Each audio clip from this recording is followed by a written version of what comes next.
ये हमारे देश का एक कड़वा सच है कि जो रोड क्वालिटी, जो बेसिक नीड है, उसके लिए भी हर किसी को कितना स्ट्रगल करना पड़ता है। होना तो ऐसा चाहिए कि किसी कॉन्ट्रैक्टर ने अगर रोड बनाया है, वो अगर इतने साल की एश्योरेंस नहीं दे सकता कितने साल तक रोड टिकेगा, यहाँ एश्योरेंस देने के बाद उसमें कुछ फॉल्ट निकलता है, वो बंदे का लाइसेंस ही कैंसिल कर देना चाहिए। इंडिया में सड़क बिल्कुल बनती है एंड आपको हमेशा एक टाइम जरूर दिखेगा जहाँ पे सड़क बनती है, वो होता है इलेक्शन का टाइम। कभी कभी तो मैं हैरान हो जाता हूँ कि ये सड़क जहाँ पे इतने गड्ढे थे, जहाँ से डेली निकलना मुश्किल होता था, अचानक वहाँ पे सड़क कैसे बन गई। एंड आजू बाजू वाले लोग बताते थे कि यार अभी इलेक्शन आने वाले हैं ना, तो इसलिए सड़क बनी हुई है।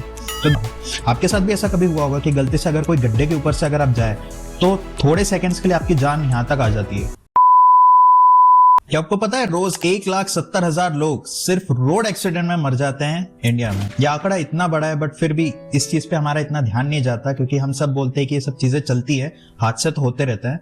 बट आपको पता है आंकड़ा कितना बड़ा है? रोज के हिसाब से आप देखेंगे तो रोज 450 से 475 लोग रोज मरते हैं रोड एक्सीडेंट में। अब इस नंबर को ज्यादा एग्जैजरेट नहीं करते हैं, इसमें से कितने लोग रोड क्वालिटी की वजह से मरे या दूसरे की लापरवाही की वजह से मरे, इसका डेटा दे पाना बहुत मुश्किल है। बट अगर रोड क्वालिटी की वजह से इसका 10% भी रिस्पॉन्सिबल है, तो यह आंकड़ा फिर भी बहुत बड़ा है। अब हमारे देश की हालत, रोड की हालत कैसी हमारे देश में हम सब जानते हैं। जगह जगह पे गड्ढे हैं, पानी भरा हुआ रहता है। कुछ कुछ तो ऐसी भी कहावतें बोलते हैं कि इस शहर में सड़क पे गड्ढे नहीं है, गड्ढों में सड़क बनी हुई है। अनफॉर्चुनेटली इन रियलिटी देखा जाए, ये जो पॉट होल्स है, जो गड्ढे बने हुए हैं हमारे शहर में, हमारे रोड्स में, ये एक्चुअल में मौत का कुआं बन चुके हैं। एंड ये इंसिडेंट मैं इसलिए बता रहा हूँ क्योंकि कल ही मैंने एक ऐसे पर्सन को देखा जो पॉट होल्स की वजह से वो बेचारा मर गया। मैंने उसकी बॉडी सामने देखी, वो मर चुका था। वहां पे बहुत भीड़ जमा हुई थी, बहुत सारा खून नीचे रखा हुआ था। एंड एम्बुलेंस भी वहां पे आने की थी, अभी तक आई नहीं थी एम्बुलेंस। मुझे लगता है एम्बुलेंस भी शायद इसलिए डिले हुई कि रोड की हालत खराब है या फिर उसको सही जगह से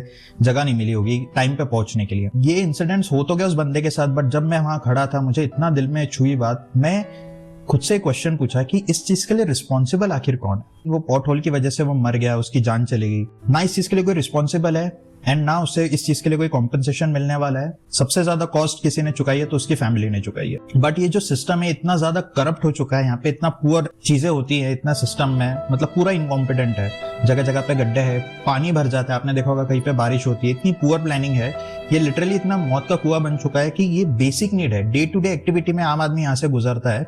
एंड ये हमारे देश का एक कड़वा सच है कि जो रोड क्वालिटी, जो बेसिक नीड है, उसके लिए भी हर किसी को कितना स्ट्रगल करना पड़ता है। ये तो हर किसी के लिए सिमिलर ही है, अमीर के लिए भी, गरीब के लिए भी। डे टू डे एक्टिविटी में हम इसे देखते हैं। तब भी मैंने ये चीज सोची कि कोई इस चीज के लिए आवाज क्यों नहीं उठाता है, कोई रिस्पॉन्सिबिलिटी क्यों नहीं लेता है, क्योंकि इसकी जो कॉस्ट है वो इतनी बड़ी है। जब मैंने ये सोचा, मुझे ख्याल आया कि मोस्टली लोग इंडिया में ये बोलते हैं कि चलता है, हमारी आदत बन चुकी है एडजस्टमेंट करने की, आवाज ना उठाने की, गुस्सा ना करने की, तब तक जब तक ये चीज हमारे खुद के साथ ना हुई हो। अब जिसने वो रोड बनाई, मैंने सोचा ये जो कॉन्ट्रैक्टर है, इसमें इतनी हिम्मत अगर आई कहां से कि इसने रोड बना दिया जहां पे हजारों लोग, लाखों लोग वहां से ट्रेवल करने वाले हैं, एंड उसने हिम्मत करी कि मैं खराब मटेरियल वहां पे यूज करूं। तब समझ में आया कि ऐसे किसी को कॉन्ट्रैक्ट तो नहीं मिल जाता। ऑब्वियसली उसने कितने लोगों को पैसे खिलाए होंगे, कमीशन लिया होगा, आपने कोई मूवी देखी होगी, वहां से भी आपने सीखा होगा। हमेशा उसे कॉन्ट्रैक्ट मिलता है जो ज्यादा पैसे खिलाता है या जिसका टेंडर सबसे अच्छा होता है, या किसी ने नेता को ज्यादा पैसे दिए होंगे। बड़ी हैरानी की बात मुझे लगती कि इतनी ज्यादा हिम्मत की किसी की जान के साथ इतना खेल जाए। तब मुझे लगा कि कितने गलत सिस्टम का हम पार्ट है जिसके लिए हम कुछ भी नहीं कर सकते। इनफैक्ट होना तो ऐसा चाहिए कि किसी कॉन्ट्रैक्टर ने अगर रोड बनाया है, वो अगर इतने साल की एश्योरेंस नहीं दे सकते कितने साल तक रोड टिकेगा, यहाँ एश्योरेंस देने के बाद उसमें कुछ फॉल्ट निकलता है, वो बंदे का लाइसेंस ही कैंसिल कर देना चाहिए। इंडिया में इतने सारे लोग हैं, इतने सारे लोग अच्छा काम करना चाहते हैं, उन्हें अपॉर्चुनिटी नहीं मिलती क्योंकि सिस्टम इतना ज्यादा इनकॉम्पिटेंट और करप्ट है। एंड ये सिस्टम की वजह से सिर्फ वो लोग पीछे नहीं रह जाते जो अच्छा काम करने वाले, आप जैसे लोग, मेरे जैसे लोग, वो इसकी कीमत चुकाते हैं। आप सोचिए जिसकी जान चलेगी वो किसे रिस्पॉन्सिबल ठहराएगा? एंड हम लोग भी उसके खिलाफ आवाज नहीं उठाते। मैं अपना पर्सनल एक्सपीरियंस बताता हूँ। मैं 4 व्हीलर के पीछे जा रहा था, जहां पे हम 2 गाड़ी के बीच में ज्यादा डिस्टेंस नहीं रख सकते, क्योंकि अगर आप टायर 1 सिटी में रह रहे हैं तो आपको पता है कि एक साथ कितनी गाड़ियां आती है। जैसे ही 4 व्हीलर ने क्रॉस करा, उसके बीच में एक पॉट होल आया था जहां से मेरे को अपनी 2 व्हीकल निकालनी पड़ी थी। And for a millisecond मुझे ऐसा था कि अगर ये स्कूटी अब नहीं संभली तो आजू बाजू वाली गाड़ियां मेरी बॉडी के ऊपर से जाएगी। एंड ऐसा ना जाने वहां पे कितने लोग वहां से गुजरने वाले, कितने लोगों के साथ ऐसा होता होगा। तब भी जब उस बंदे की लाश देखी, तब मुझे समझ में आया कि इसके लिए रिस्पॉन्सिबल कौन।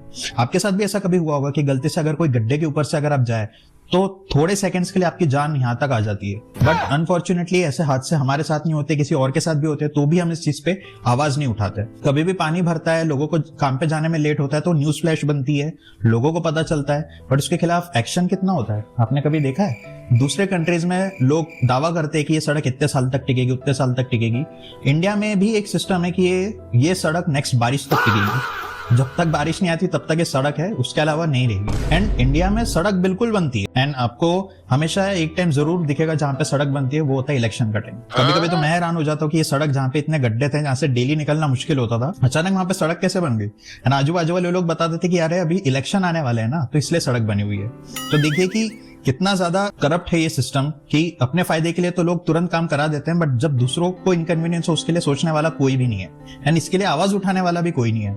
आपने अगर दिल्ली पार्लियामेंट देखा होगा खुद जाकर के, कोई सीरीज में, मूवीज में बहुत जगह दिखाया गया, वहां पे आपने सड़कें देखी है? जब मैं वो चीज देखता था तो मुझे लगता था यहाँ पे सड़क इतनी अच्छी कैसे है, क्योंकि वहाँ पॉलिटिशियंस जाते हैं, सब रईस लोग जाते हैं, तो वहां पे तो चीजें अच्छी होनी चाहिए ना, क्योंकि दूसरे लोग आते हैं, दूसरे देश के लोग आते हैं, उनके सामने इज्जत रखने के लिए ये सब चीजें तो अच्छी बनानी होंगी। बट वो जो दूसरे विदेशियों को दिखाने के लिए अच्छी सड़क रखते हैं, वो खुद के देशवासियों के लिए कितनी पुअर क्वालिटी का काम करते हैं। आप जब रोड पे जाते हैं, कभी गाड़ी लेते हैं, उस पर आप टैक्स देते हैं, आप टोल टैक्स भरते हैं, आप जीएसटी भरते हैं, बट कभी कुछ हादसा हो जाए तो क्या उसके लिए आपको कभी कॉम्पेंसेशन मिलता है? कॉम्पेंसेशन तो बहुत दूर की बात है। आपने कभी सोचा है कि कुछ हो जाए तो इसके लिए रिस्पॉन्सिबल कौन है, या हम जितना पैसा दे रहे हैं वो उसका रिटर्न हमें मिल भी रहा है या नहीं मिल रहा है? इतना सब पैसा देने के बावजूद हम ये सारी चीजें नहीं पूछते हैं। यही चीज मुझे हैरान करती है कि इतना सब कुछ हो रहा है हमारे देश में, कोई आवाज नहीं उठाता, क्योंकि सबको एक आदत हो चुकी है कि ये सब तो चलता है, एडजस्टमेंट करके चलो। बट जब वो बंदा गया, तो जब हम बात कर रहे थे मेरे दोस्त के साथ, तब भी मैंने बोला कि यार इसके लिए रिस्पॉन्सिबल कौन है? एंड कोई रिस्पॉन्सिबल नहीं है, तो इसको नो कॉम्पेंसेशन मिलने वाला है, फैमिली है जो स्ट्रगल करने वाली है। एंड हमने क्विक कैलकुलेशन किया, मान लीजिए वो बंदा, एक एवरेज इंडियन अगर 50,000 रुपए कमा रहा है मंथ का, उसकी सड़क दुर्घटना में अगर मौत हो जाती है, तो आप सोचिए कि वो 30 साल में मिनिमम 2 से 3 करोड़ रुपए कमा सकता था। तो वो अपनी फैमिली को कितना ज्यादा पॉवर्टी की तरफ ढकेल देता है। अगर आपने अपने आसपास कोई फैमिली देखी होगी जिसका सोल अर्नर मर गया हो, तो आप जानते होंगे कि वो फैमिली कितनी ज्यादा डिवेस्टेटेड हो जाती है। बाकी लोगों को कितना छोटा काम करना पड़ता है घर चलाने के लिए, इतना ज्यादा कॉस्ट करती है। एंड यहाँ पे बात पैसे की भी नहीं है, अगर पैसा तो हम फिर भी कमा लेंगे, बट जो लाइफ टाइम का पेन है जो उनके साथ रह गया, वो उसका कॉम्पेंसेशन की क्या बात होगी? वो किस लिए, उसकी भरपाई कौन करेगा? आसपास के लोगों को भी जब मैंने देखा कि वहां पे खड़े हुए थे, कोई भी इस चीज को सीरियसली नहीं ले रहा था। हर किसी के हाव भाव से यही लगता है कि चलता है, ये तो आम बात है। इसलिए मैंने बोला कि आंकड़ा इतना बड़ा है कि डेली 400 450 लोग रोड एक्सीडेंट में ऐसे ही मर जाते हैं। इसलिए शायद लोग इसके बारे में इतना ज्यादा ध्यान नहीं देते। इतना ज्यादा इररिस्पॉन्सिबल है कि सड़क पे जो गड्ढे है ना, वो सड़क पे गड्ढे नहीं है, वो आम आदमी के पॉकेट पे गड्ढे बन चुके हैं।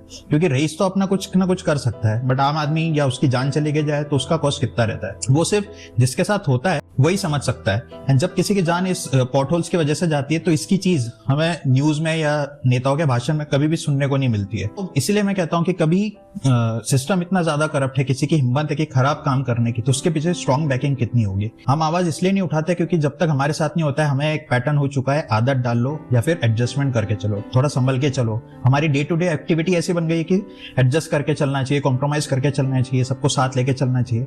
हम कभी भी आवाज नहीं उठाते। भगवान न करे, आप बताइए मुझे कि अगर आपके साथ ऐसा कोई हादसा हो जाए या आपके फैमिली मेंबर्स के साथ किसी के साथ ऐसा हादसा हो जाए, आप इसमें किसको रिस्पॉन्सिबल ठहराओगे? जब आपको न्याय नहीं मिलेगा, आपको कोई बंदा नहीं मिलेगा जिसको आप ब्लेम कर सको, तब आपको कैसा लगेगा? अनफॉर्चुनेटली ऐसे ही देश में हम रह रहे हैं। मैं अपने देश से बहुत प्यार करता हूँ, बहुत गर्व से बोलते हैं कि इतनी बड़ी इकोनॉमी है, ये है, बट जो एक बेसिक नीड है, सड़क जो अच्छी होनी चाहिए, जिसके लिए हम खुद इतना पैसा देते हैं, वो हमें कितना कॉस्ट करती है। एंड ये ओकेशनली कॉस्ट नहीं है कि 3 महीने में एक बार हो गया, 6 महीने में एक बार हो गया, साल में एक बार हो गया। ये तो डेली हम फेस करते हैं, हर कोई इस चीज को फेस करता है। लेकिन सड़क पे लोगों ने इतने गड्ढे बना करके रखे हैं, एंड किसी को परवाह नहीं है। जहाँ पे हजारों लाखों लोग जाते हैं, वहां पे किसी के साथ हादसा हो जाए तो क्या हो सकता है? एंड अगर हो भी जाए तो आबादी इतनी बड़ी है कि चलता है। बट इसीलिए मैंने कहा कि अगर आपके साथ ऐसा हो जाए, जब आपको पता चलेगा कि ना आपको कोई कॉम्पेंसेशन मिलने वाला है, ना इसके लिए कोई रिस्पॉन्सिबल रहने वाला है, आप सिर्फ चुप बैठ करके रो सकते हो, अपने जाने का गम मना सकते हो, इससे ज्यादा अब कुछ नहीं कर सकते। इसलिए मैं बोल रहा हूँ कि इसके खिलाफ हमें आवाज उठानी चाहिए, ये आदत बदलनी चाहिए। घटिया रोड है तो उसको एडजस्टमेंट नहीं करते, उस पर आवाज उठाना, गुस्सा करना, ये हमारा हक है। एंड जैसे मैं थ्रू आउट द वीडियो बोल रहा था कि इसके लिए रिस्पॉन्सिबल कौन है, हम किसे बोले, सिस्टम इतना करप्ट है, इनकॉम्पिटेंट है, इन रियलिटी सबसे ज्यादा रिस्पॉन्सिबल हम खुद ही हैं।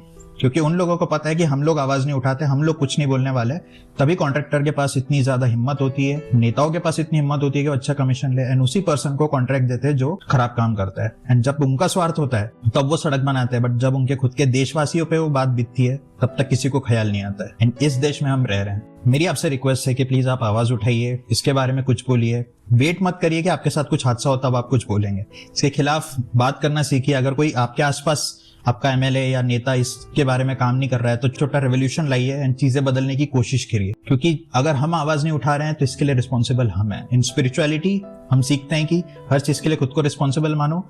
इसमें स्पिरिचुअलिटी अगर ना भी हो, गहराई से सोचे तो हम ही हैं जो इसके बारे में आवाज इतना नहीं उठाते। इसीलिए इन लोगों के पास इतनी ताकत है इतना गलत काम करने की, जिसकी कीमत आप और हम जैसे लोग डेली चुकाते हैं, डेली।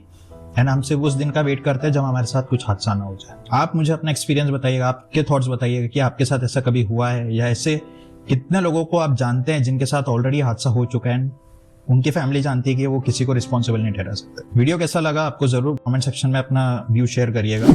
एंड अगर ऐसे ही किसी और टॉपिक पे आप चाहते हैं कि वीडियो बनाए तो वो भी कमेंट सेक्शन में जरूर बताइएगा। एंड एज ऑलवेज मैं आपसे मिलता हूँ नेक्स्ट वीडियो में।